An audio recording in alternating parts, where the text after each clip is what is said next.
तीर्थ गोस्वामी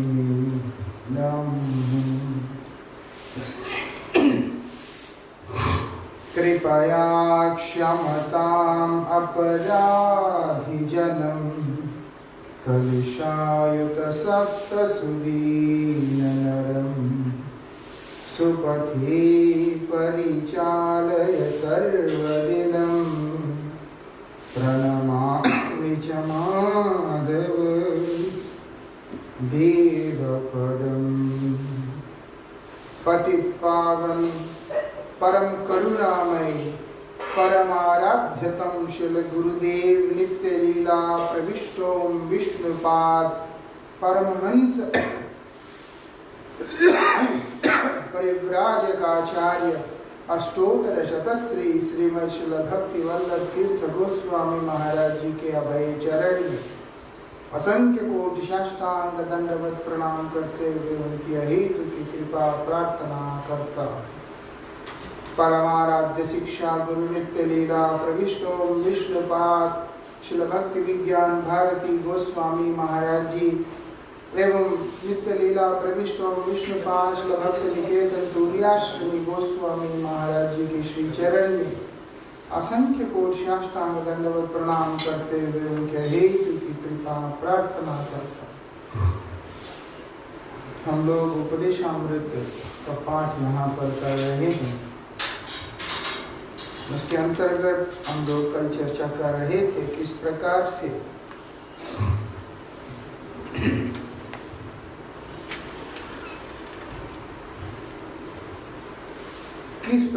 से जो भगवान का भक्त होता है वो किसी प्रकार के बंधन में नहीं रहता। भगवान स्वयं बोलते हैं यद्यपि जो ग्रहण करणीय नियम है उनको ग्रहण नहीं करना, जो परित्याग करने योग्य जो नियम है उनको परित्याग नहीं करना, ये साधन में लिए बहुत हानिकारक है। विधि निषेध को ठीक से ना समझ के आचरण करना बहुत खतरनाक है। वो व्यक्ति का पारमार्थिक उन्नति नहीं हो सकता, लेकिन पारमार्थिक उन्नति को प्राप्त जो भक्त होता है उस पद के पथिक जो भक्त होता है, जो केवल मात्र भगवत आकांक्षी भक्त होता है, भगवत कृपाकांक्षी भक्त होता है, उनके लिए सारे विधि निषेध के ऊपर कोई विचार नहीं दिया गया है। वो लोग जो उनको इच्छा होता है, जो उनको अनुकूल लगता है उसको ग्रहण कर सकते हैं, नहीं है उसको परित्याग भी कर सकते हैं। श्री कृष्ण के पाद पद्म में जिन्होंने एकांतिकता प्राप्त कर ली है उनके हृदय में भक्ति स्वयं प्रकाशित होती है। ये विशेषता है। श्री कृष्ण के चरणों में जिन्होंने अनन्यता प्राप्त किया वहाँ पर किसी और तरह का मलिनताएं नहीं है, मिलावट नहीं है, किसी अन्य भाव नहीं है। उनके केस में, उनके स्थिति के अंदर भक्ति महारानी स्वयं प्रकाशित हो जाती है। प्रेम रूप में, कृष्ण प्रेम के रूप में भक्ति महारानी उनके हृदय में प्रकाशित हो जाती है। यही विशेषता है। वो लोग जो होते हैं उनको किसी भी प्रकार के व्रत नियमों का बंधन में नहीं होते, क्योंकि वो बृहद्व्रती होते हैं। बृहद्व्रती जो होता है तमाम व्रत उसी के अंतर्गत आता है। जिस प्रकार से मान लो किसी व्यक्ति ने कि व्रत ले लिया कि मैं जो है अन्न ग्रहण नहीं करूंगा, तो उसका उस व्रत के दौरान आने वाले जितने भी एकादशी इत्यादि है अन्य व्रत, वो सब उस व्रत का हिस्सा बन चुका है एक तरह से उसको भी, क्योंकि वो अन्न ग्रहण ही नहीं कर रहा। तो इसलिए उसका एक वो दीर्घकाल का जैसा व्रत है, वो व्रत हो गया एक तरह। ये सिर्फ एक साधारण सी बात है, सेवा से संबंधित, भक्ति के साधन से संबंधित जिन उपलब्धियों को भक्त अपने जीवन में लेके आता है, जिस प्राप्ति को अपने जीवन में लेके आता है, उस स्तर में, उस अवस्था के अंदर जितने भी नियम व्रत इत्यादि होते हैं वो सब उसके ऊपर लागू नहीं होते, उस पर सब चीजें लागू नहीं होते हैं। वो कर भी सकता है, नहीं भी कर सकता है, कैसे भी चल सकता है। ऐसा जैसे जो पुलिस के जो सुपीरियर ऑफिसर्स होते हैं, उनका बाकी लोगों की तरह 8 घंटा 10 घंटा ड्यूटी नहीं होता।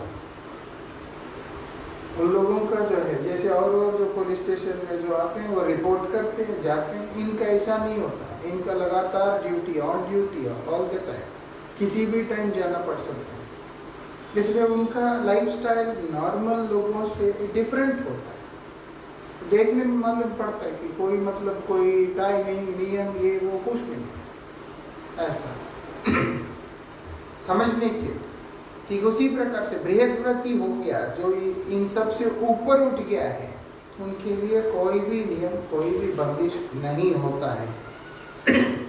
भगवान के जो अनन्य भक्त होता है, प्रेमी भक्त होता है, वो किसी प्रकार के पाप पुण्य के बंधन में नहीं आता कि अगर विधि का पालन नहीं करने पर पाप लगेगा, यानी और उसके बाद निषिद्ध कर्म को करने पे पाप लगेगा, या विधि को ठीक से पालन करने से पुण्य लगेगा।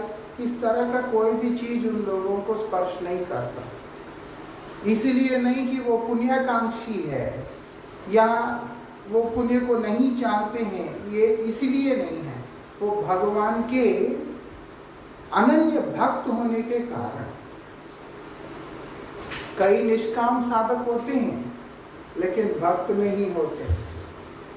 ऐसे भी होता है, उनको कुछ चाहिए, निष्काम भाव से करते हैं सब, लेकिन भगवान के प्रति उनका समर्पण नहीं है।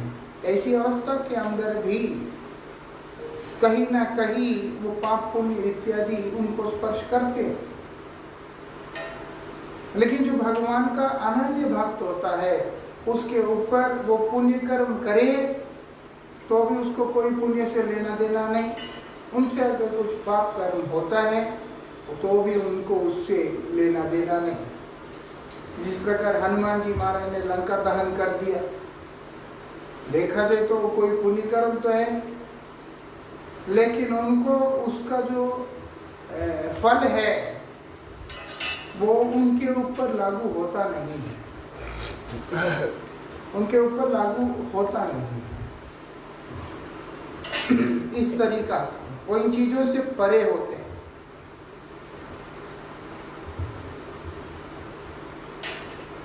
वे समदर्शी महात्मा तो बुद्धि से परम तत्व को प्राप्त कर चुके होते हैं। ऐसे जो समदर्शी होते हैं, भगवद संबंधी जो भक्त होते हैं, वो लोग क्या करते हैं, परम तत्व को जान चुके होते हैं।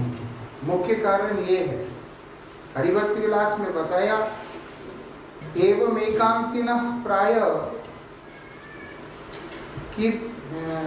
कीर्तनम स्मरणम प्रभो कुर्वताम परम प्रीत्यो कृत्य कृत्य मन्यान रोचते। क्या बोलते हैं, एकांत शरणागत भक्त प्राय परम प्रीति के साथ कृष्ण कीर्तन और कृष्ण स्मरण ही करते हैं। जो एकांत भक्त होता है, जो शरणागत भक्त, वो प्रीति के साथ भगवान का नाम का कीर्तन और स्मरण करता रहता है। कर्तव्य बुद्धि से नहीं, कर्तव्य बुद्धि से नहीं, औपचारिकता से नहीं, कुछ नहीं, वो लोग प्रीति के साथ में करते हैं। यही उनकी विशेषता है। सततम कीर्तयन्तो माम्, निरंतर भगवान का कीर्तन में वो लगे हुए रहते हैं। उनका ये विशेषता है। इसीलिए बोलते हैं जो निम्नाधिकारी होते हैं, निम्नाधिकारी मतलब जो व्यक्ति एकांत शरणागत भक्ति के स्थिति में नहीं है, उसके नीचे की जो अवस्थाएं जितने भी है वो सब निम्नाधिकारी है। निम्नाधिकारी मतलब जरूरी नहीं होता कि केवल कनिष्ठ ही होगा या निकृष्ट होगा, ऐसा कुछ नहीं है। उस एकांत अवस्था में जो भगवान के प्रति पूर्ण शरणागत अवस्था में पहुंचने से पहले के जितने भी अवस्थाएं होते हैं, वो तमाम अवस्थाओं के अंदर जो निर्दिष्ट नियमावली है वो सब इन लोगों को रुचिकर नहीं होता, उनको नहीं अच्छा लगता। कई बार उच्च स्वर में कीर्तन अच्छा लगता है, जबकि भगवान का कीर्तन है, सब है, लेकिन उस समय जो है उनको उच्च स्वर का वो अच्छा नहीं लगता। कई बार धीरे होता है, वो उनको नहीं अच्छा लगता। यहाँ तक भी हो सकता है क्योंकि उनका हृदय भगवान के श्री चरणों में रमन करता है, भगवान के श्री चरणों को सेवा में विनिमग्न रहता है। इस कारण से सेवा के अनुसार जो जो भावों के अंतर्गत वो लोग जाना चाहते हैं, उन भावों में जाने के लिए उनका उत्साह बना हुआ रहता है। बाह्य दृष्टि से यद्यपि वो भक्ति के साधन ही क्यों ना हो, आवश्यकता नहीं है कि वो चीजों में उनका उस तरह का रुचि हो, ऐसा।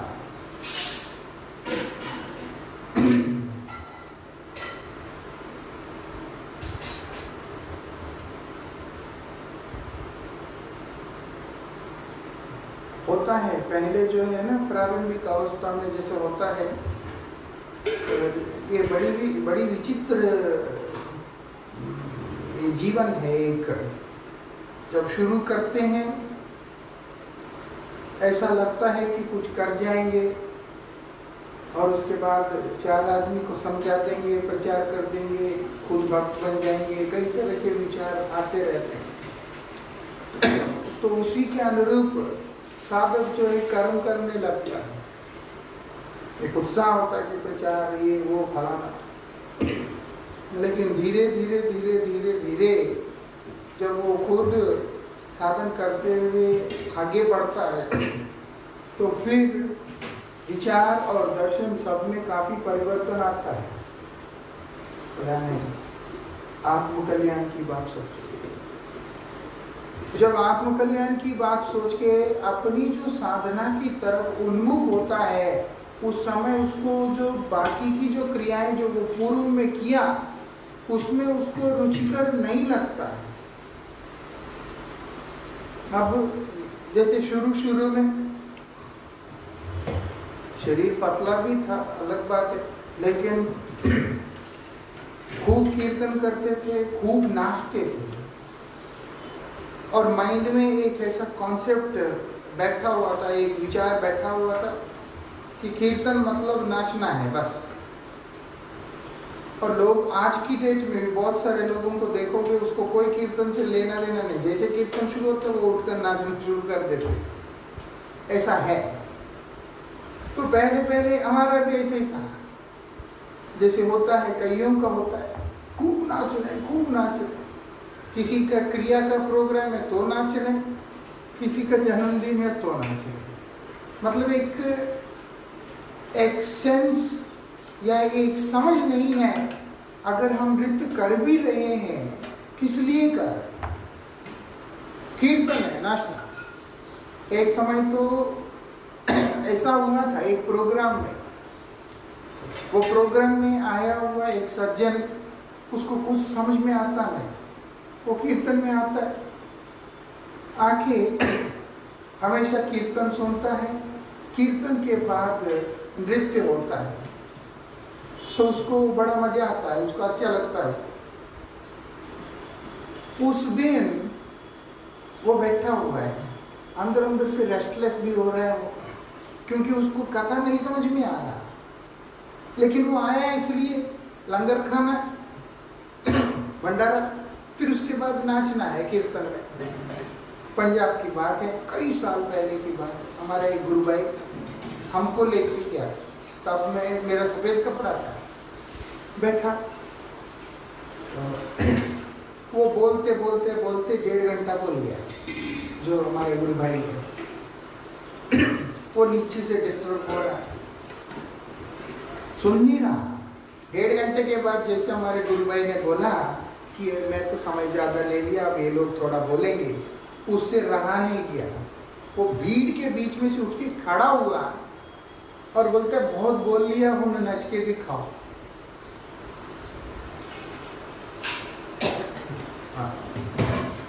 मतलब इस तरह से लोगों का एक विचार, एक सोच, एक आचरण बन जाता है। लेकिन वही व्यक्ति मान लो अगर ठीक से साधना करता है, भजन करने लगता है, तो उसको वो नहीं अच्छा लगता। क्यों कीर्तन में नाचना खराब है? ना, समझ आता है। पहले मैं देह को नचाता था, अब स्वयं नाचना है। जब व्यक्ति शरीर को नचाने के स्तर से आत्मा को नचाने के स्तर पे आता है, तो दैहिक जो क्रियाएं हैं, नर्तन इत्यादि, वो उतना रुचिकर नहीं लगता है, उसको नाचना खराब नहीं लगता। क्योंकि भगवान का संकीर्तन, भगवान का नाम कीर्तन चल रहा है, गुरु वैष्णव का कीर्तन चल रहा है वहां पर। तो इसलिए उनको अच्छा लगता है। लेकिन एक शारीरिक स्तर में फंसा हुआ व्यक्ति, उसका एक अलग तरह का अनुभूति, मानसिक स्तर पे उत्थान किया गया व्यक्ति, उसका एक अलग प्रकार का अनुभूति, आत्मिक स्तर पे आत्मानुभूति प्राप्त जो व्यक्ति होता है, उसका एक अलग तरह का अनुभूति होता है। परम गुरु महाराज जी जिस समय कीर्तन करते थे एकदम उच्च स्वर में, और परम गुरु महाराज जी दोनों हाथों को उठा के कीर्तन करते हैं, इतना अद्भुत प्रभाव होता है। एक माता देख के आकर्षित हो गई और परम गुरु जी का कथा सुनने, उनका कीर्तन को देखने के लिए वो वहां पे आए, बैठी हुई कथा में। लेकिन परम गुरु जी जो है कथा बोल रहे हैं, आप जैसा सर पे बैठ के, वो खत्म के बाद वो पूछते, वो नाचना होगा नहीं? वो आई है श्रद्धा के साथ, लेकिन वो जिस स्तर में है उनको उतना ही समझ है। लेकिन जो उससे ऊपर के स्तर में है, उनके अलग तरह का समझ है। और परम गुरु महाराज जी का जो अवस्था है, उसके अंदर परम गुरु महाराज जी का एक अलग तरह का दर्शन है। ऐसा होता है। तो इसीलिए जो उस उच्च अवस्था को अनुभव करने वाले जो भक्त होते हैं, महतगण जो होते हैं, आचार्यगण जो होते हैं, उनके लिए निम्न अवस्था के अंदर जो साधक होते हैं, उनके लिए निर्दिष्ट जो नियम इत्यादि होते हैं, वो उनके ऊपर लागू नहीं होते हैं, और ना ही उनको उसमें रुचि होता है, ना ही उनको उसमें रुचि हो। गुरु महाराज जी को प्रचार में कभी रुचि था ही नहीं। गुरु महाराज जी अगर प्रचार करते, प्रचार ही करने के उद्देश्य से करते, गुरु जी के व्यक्तित्व के हिसाब से पूरा विश्व गुरु जी के चरणों में पूरी तरह से लेट जाना था। क्यों? गुरु जी का ऐसी स्वभाव, गुरु जी का ऐसा आचरण, गुरु जी का ऐसा व्यक्तित्व ऐसा था। लेकिन गुरु महाराज जी प्रचार करके अपने प्रभाव विस्तार करने के लिए कभी भी ऐसी कोई क्रिया किया ही नहीं। गुरु महाराज जी ने केवल मात्र एक ही चीज को आगे रखा कि व्हाट इज प्रचार, डू भजन। तो गुरु महाराज जी का एक केंद्र उनका अपना निजी साधना रहा है। साधना करते करते जहाँ पे भी कीर्तन हो गया, जहाँ पे भी हरिचर्चा इत्यादि हो गया, उससे जितना व्यक्ति लाभान्वित हो सके वो लाभान्वित हुए। करके गुरु महाराज जी ने जिन लोगों को मार्गदर्शन किया उन लोगों का जीवन भी लाभान्वित हुआ। लेकिन विशेष करके प्रचार बोल के उद्देश्य से गुरु जी निकले ऐसा कभी हुआ नहीं है। गुरु जी का व्यक्तित्व इस प्रकार क्योंकि गुरुदेव का जो स्तर है वो दर्शन से ही समझ में आता है। वो कनिष्ठ और मध्यम और ये सब उत्तम आदि स्तर नहीं है। गुरु जी तो परमहंस भूमिका के हैं, अद्भुत भूमिका के। वो तो इस जगत में थे ही नहीं एक तरह से। जब तक लीला के अंतर्गत उन्होंने जो आचरण की है ये दिखाई पड़ता है।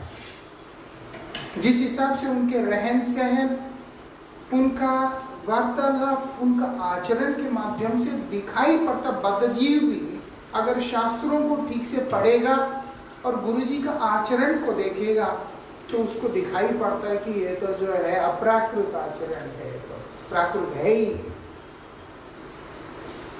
बाकी गुरुदेव का स्वरूप इत्यादि को समझने के लिए साधना करना पड़ता है, उसकी गहराइयों में उतरना पड़ता है, वो एक अलग प्रश्न है।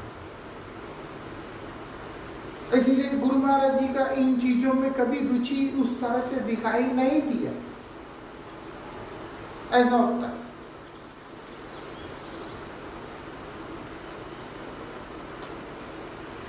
और क्या कहते हैं, ये निम्नाधिकारियों के लिए निर्दिष्ट नियमों में उनका रुचि नहीं होती, वो कोई रुचि नहीं होती। कभी कभी वे स्वेच्छा पूर्वक क्या बोलते हैं, वो अपनी इच्छा से नियमों का पालन करते हुए दिखाई देते हैं। इन नियमों का पालन करते हुए दिखाई देते हैं, लेकिन उनका किसी भी नियम उनके लिए बंधन नहीं होता। पालन करते हुए दिखाई देते हैं, उनकी अपनी इच्छा से पालन करते हुए दिखाई देते हैं, लेकिन बंधन नहीं होता। जैसे कि एक साधारण साधक के लिए होता है। और ना ही उनका त्याग करने पर उनके ऊपर नियमाग्रह का दोष भी नहीं लगता।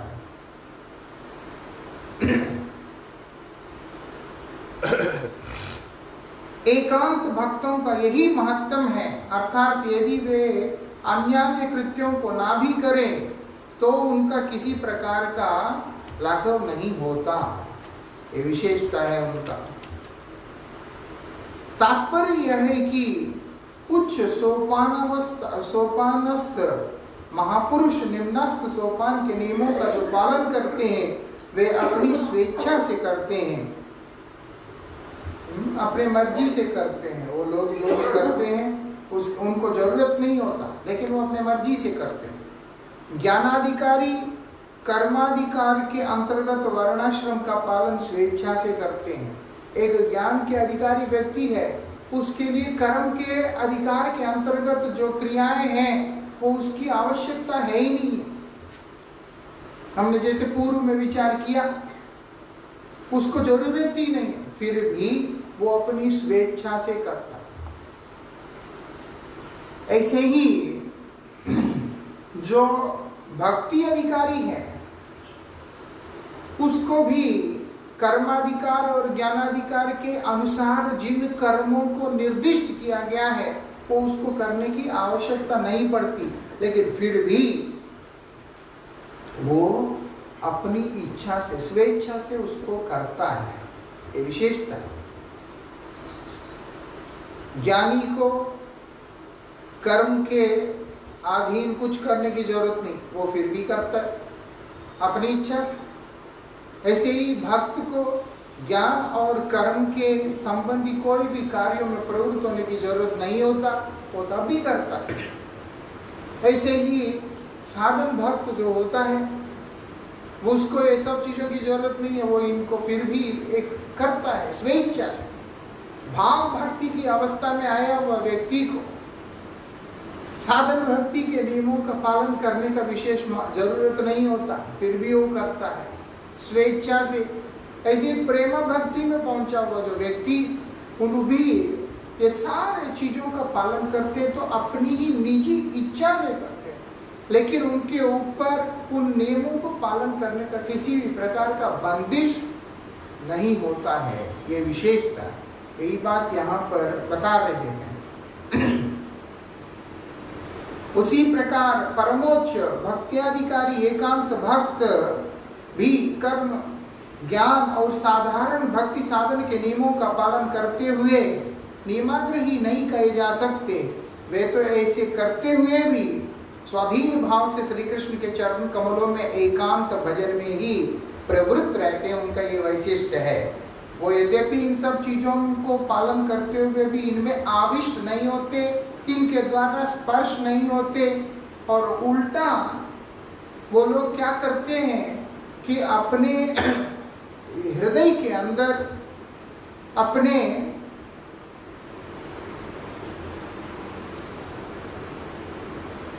हृदय के अंदर या बाह्य रूप से जो भी है, स्वाधीन भाव से, स्वतंत्र भाव से भगवान के श्री चरण कमलों की सेवा करते हैं। यहाँ पर की जो स्वतंत्रता है वो वास्तविकता में गुरु वैष्णव भगवान में अनन्य शरणागति है। नहीं तो स्वतंत्र भजन जो है वो भी हानिकारक है। स्वेच्छाचारी भजन जो है कभी किसी व्यक्ति को भगवान तक लेके नहीं जा सकता। परमार्थ ध्वंस होगा जो स्वेच्छाचारी भाव से भजन करता है, स्वतंत्र भाव से भजन करता है। हम लोगों को तो अधीन होकर भजन करता है। यहाँ पर ये उच्च अधिकारी में प्राप्त जो साधक होते हैं, जो भक्त होते हैं, वो लोग प्राकृत जगत के सामने से स्वतंत्र भाव से भजन में प्रवृत्त होते हैं। लेकिन उस अवस्था के अंदर वो लोग जो अपने श्री गुरु हैं उनके अनुगत में रह के, उनके चरणों में एकांत शरणागत होकर फिर अपने इष्ट देव की सेवा में समर्पित रहते हैं। ये स्वतंत्रता वास्तविकता में वास्तविक अधीनता है भगवान के चरणों में। ऐसा नहीं है कि 4 दिन 10 दिन 10 साल माला करने के बाद जो है उसको अब हो गया कि मैं वरिष्ठ हो चुका हूँ, मैं इन नियमों का पालन करने की मुझे आवश्यकता नहीं है, इसीलिए मैं इन सब नियमों का परित्याग करते हुए अपने स्वतंत्र भाव से कुछ करूंगा। वो विचार गलत हो जाएगा। स्वतंत्रता कब आता है? जैसे श्रील प्रभुपाद बोलते, निर्जन में बैठ के मेरा हरिनाम करना तो केवल कैतव है, कपटता है कि मैं एकांत में बैठ के भजन करूंगा, ये तो मेरा कपटता है। लेकिन श्री भक्तिविनोद ठाकुर बोलते, कब वो समय आएगा कि जब मैं निर्जन में बैठकर कृष्ण नाम को गान करता रहूंगा। तो क्या मतलब है उसका? निर्जन मतलब क्या होता है? फिर उस अवस्था के अंदर जो भगवत प्रेमी, जो भगवत परिकर है, जो भगवान के चरण कमलों में अपने हृदय में चरण कमलों को स्थापित करके विराजमान जो शुद्ध व्रज जन होते हैं, उनके पावन सानिध्य में रहने को ही निर्जन के रूप में माना गया है। वही स्वतंत्र भजन है वास्तविकता। नहीं है तो वो स्वतंत्र भजन नहीं हो सकता, वो तो अनर्थ सूचक हो सकता है। हमारे गुरुवर्ग उसके लिए कभी प्रोत्साहित नहीं करते हैं। उस समय ऐसे जो आचार्यगण, ऐसे जो गुरुवर्ग गण हैं, बाह्य दृष्टि से स्थूल रूप से प्रकट भी हो सकते हैं, नहीं भी प्रकट हो सकते हैं। शारीरिक रूप से मतलब प्रकट हो सकते हैं, नहीं भी हो सकते। लेकिन वो जो साधक होता है, जो दर्शन करने वाले के लिए स्वतंत्र भजन करता हुआ दिखाई देता है, लेकिन वो उनके नित्य संग में रह के उनके अनुगत्य में भजन कर रहा होता है, ये उसका वैशिष्ट है। अब जैसे परमाराध्य गुरु महाराज जी, अगर हम देखते हैं, गुरु महाराज जी के जीवन में एक मुहूर्त भी ऐसा नहीं है कि वो अपने गुरुदेव से अलग रह के भजन किया। गुरु जी के कुछ भी बात होता है, गुरुदेव ने ऐसे कहा, गुरुदेव ने ऐसे किया, गुरु जी से सुना, गुरु जी से सीखा। गुरु जी का ऐसी इच्छा, गुरु जी का ऐसे आदर्श, हर चीज के पीछे यही दिखाई देता है कि परम गुरु महाराज जी का ही चिंतन चल रहा है, उनका संग ही चल रहा है। परम गुरु जी ने जो हरिकथा बोला उसी को दोबारा दोबारा दोबारा गुरु महाराज जी ने कभी भी अपने स्टाइल में प्रेजेंटेशन भी नहीं बनाया। जनरेशन के हिसाब से, समय के हिसाब से कि किस क्या करने, जैसे हम लोग कोशिश करते हैं कहीं जाने से कि भाई लोगों को समझाए, उसके लिए कैसे बदला जा सकता है, कैसे प्रेजेंट किया जा सकता है, इस तरीका से गुरु महाराज जी अपने गुरुदेव के वाणी को यथावत नीचे लेकर के आए हैं। तो तभी संभव होता है जब कोई व्यक्ति उनकी ही बात को बार बार बार बार बार बार बार बार सुन रहा होता है।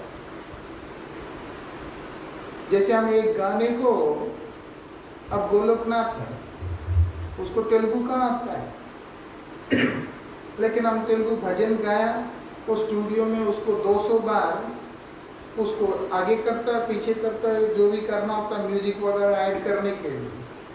अभी देखा जाए तो आधा भजन याद हो गया उसको, और बीच बीच में गुनगुनाता भी रहता है ना, ऐसा जिस चीज को लगातार हम लोग सुन रहे हैं, वो हमारे मुख से कीर्तन होना शुरू हो जाता है। उसको हम नहीं रोक सकते, हमारे मुख से आता है, वो हृदय के अंदर से निकल के आता है। गुरु महाराज जी भी लगातार परम गुरु महाराज जी की हरिकथा को ही सुन रहे हैं। कहाँ है परम गुरु जी? तो बाह्य दृष्टि से तो प्रकट है ही नहीं, लेकिन गुरु महाराज जी के स्तर से जब देखते हैं तो परम गुरु जी मूर्तिमान रूप से वहां पर बैठ के गुरुदेव को जैसे जैसे जैसे जैसे दिशा दिखा रहे हैं, चला रहे हैं, उसी दिशा में गुरु जी रह के सेवा कर रहे हैं। ये होता है एकांत साधना, निर्जल साधना, स्वतंत्र साधना।